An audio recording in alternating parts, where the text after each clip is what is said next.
There will not be a FIFA 24. At least there won't be a FIFA 24 developed by EA. The partnership between EA and FIFA has split after 30 years. And the reason for this is because there's simply no reason for EA to carry on. Even though it hasn't been revealed of an exact number, EA pay a ridiculous amount of money to use the licenses which FIFA have on offer. And this gives them access to a number of different leagues, hundreds of teams, including stadiums, with all the licensing connecting to them of badges, kits, you name it, of any type of artwork, and this also including over 19,000 players.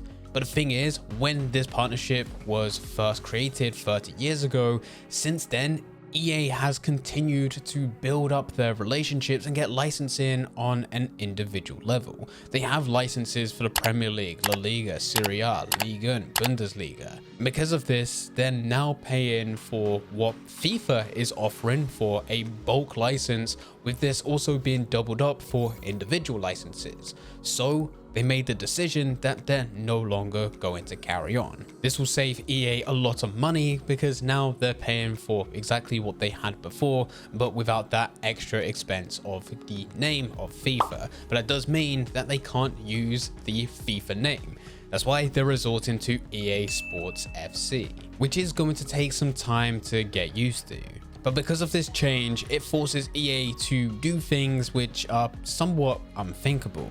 Before this split actually happened, and this could just be a rumor going around, but there was a lot of talk that FIFA would actually dictate the game of FIFA. For the last 5, maybe even 10 years, EA has pushed out a new FIFA every single year, and every single year players would have the exact same complaints. They would feel like their game mode is neglected, with the exception of Ultimate Team. But everything else with Pro Clubs, Career Mode, Volta, the Journey, everything just felt like it was completely lacking. But Ultimate Team would continue to get massive new gameplay changes, new content, new game modes, and a complete overhaul to every system after just a couple years. And of course, Ultimate Team is the big money maker.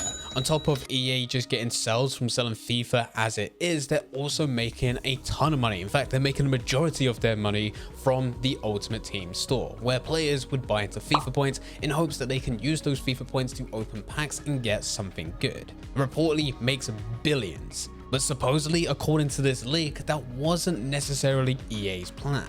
Apparently, FIFA would dictate telling EA exactly what to do and where to spend the money. And this is the reason why Ultimate Team gets so much attention rather than the other game modes, because FIFA are telling EA that they should put money into Ultimate Team because that's where they're going to find the biggest return on investment, where they can make even more money. But now that the split is happening, it puts EA into a somewhat of a tricky situation. Because if this rumor is true, then that now means because FIFA no longer is involved, that EA have 100% control. And if they don't take vital steps within EA Sports FC with its release in probably September, October time like normal, then it means this rumor, even though there's nothing backing it right now, but it would be completely debunked.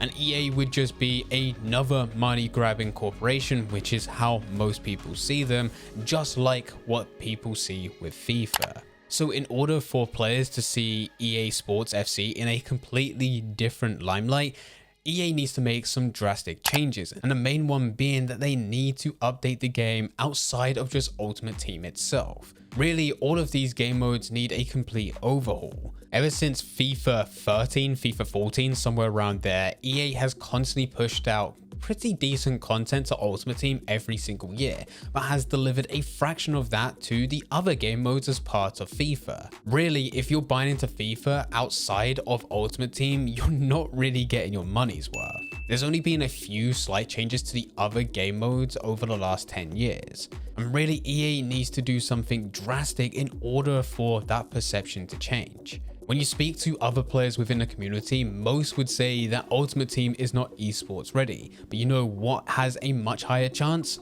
Pro Clubs. Unfortunately, Pro Clubs gets no attention. Most competitive players agree that Ultimate Team has way too many variables. We're not just talking about trying to find the very best players to fit within your ultimate team for that year, but we're also talking about competitor controlling 11 players on a pitch when they don't have 100% control over every single one. There's way too many variables, and once you include the other teams, you've got 22 players on the pitch, and on top of that, there's an additional AI element where it dictates the rules of the game.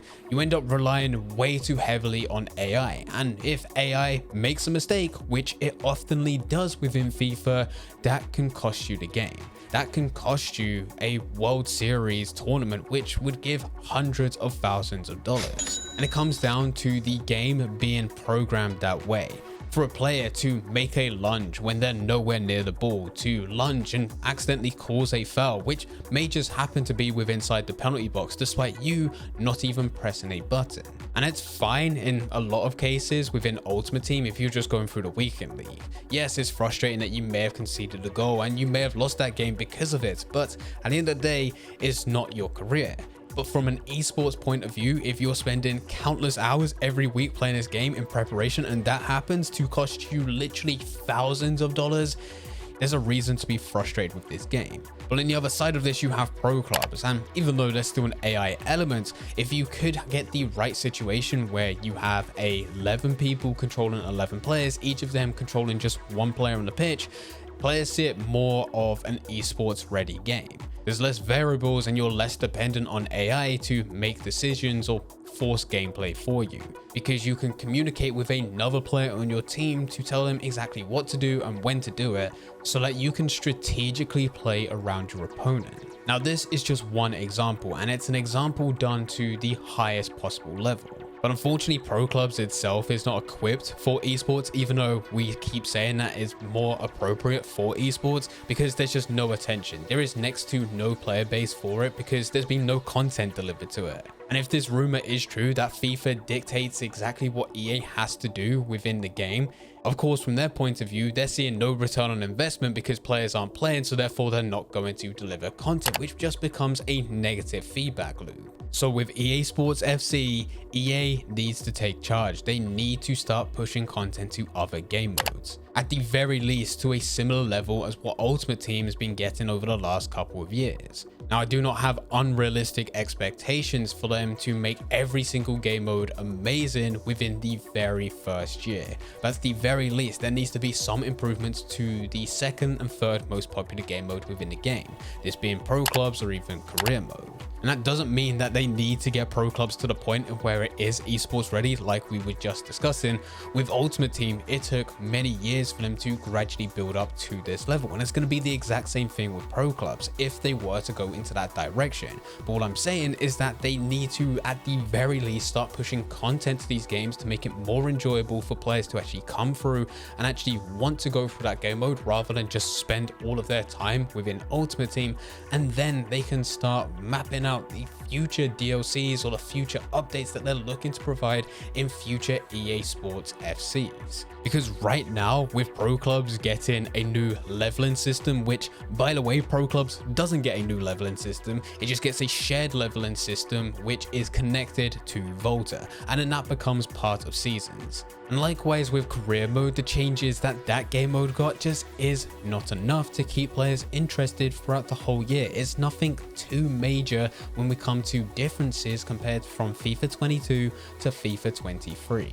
Now, with this as well, of course, people would like to see massive gameplay changes, and with that, it's somewhat subjective. There will never be a year in which players are all happy with gameplay. This year, there are some people that say it's more enjoyable than what they've ever seen before from EA, whereas others say that it's the absolute worst. And with gameplay also being different from every single game mode, including game modes within Ultimate Team, it's so hard to actually compare between all of them. So when talking about gameplay, it's actually hard for us to say EA needs to make it better, because we don't really know how to make it better or for what type of player group. But by the time we get around to August, if they start to reveal a list of changes which literally takes up multiple trailers and pages upon pages on their website, which talks about all the new changes coming to Ultimate Team, and then with pro clubs there's just a couple paragraphs, you know that everything that was said within this rumor of FIFA dictating EA when it came to Ultimate Team is a complete lie, and it's just EA being just as much of a money grabber compared to FIFA. But anyway guys, let me know all of your thoughts in the comment section down below. At the time recording this video, we're still in February, so it does mean that we have quite a few months until there's any announcement. We're still very early. But let me know in the comment section down below some of the changes that you think must happen for EA Sports FC to be successful. But anyway guys, I hope you guys did enjoy. If you did enjoy, don't forget to leave a like and subscribe. But for now, I'm going to see ya.